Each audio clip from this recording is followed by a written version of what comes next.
But first, he is a highly trained member of an elite police unit. But during testimony today, the jury heard how Officer Joseph Weekley was beyond distraught over the shooting death of 7-year-old Ayanna Jones. Weekley is on trial for that shooting, and 7 Action News reporter Kimberly Craig shows us everyone seemed to be in a state of shock after the raid 3 years ago.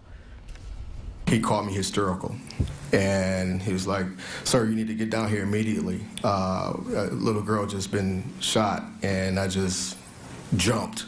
Detroit Police Lieutenant Donald Johnson testifying about first hearing that a child, 7-year-old Ayanna, had been killed when the special response team raided the house on Lillibridge looking for a murder suspect. Lieutenant Johnson described walking into the house that had turned into a crime scene.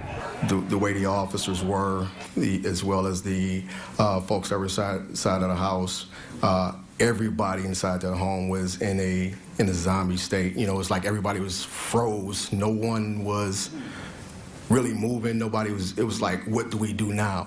Prosecutors accuse Officer Joseph Weekley of being negligent when he fired this MP5 submachine gun, but Weekley maintains he accidentally pulled the trigger because Ayanna's grandmother hit his gun, something she denies. Lieutenant Johnson recalls talking to Weekley. He was just throwing up and just crying and shaking and just, it was just sporadic. Why did she hit my gun? Why did she have to hit my gun? And he was just going, and I'm just trying to calm him down so I can understand him. As for the reality TV cameras that caught the raid on video, when Sergeant Lalone from Homicide, when I had the initial conversation with him, asked me if it would be okay if whatever the TV station was, follow along with SRT, I said absolutely not.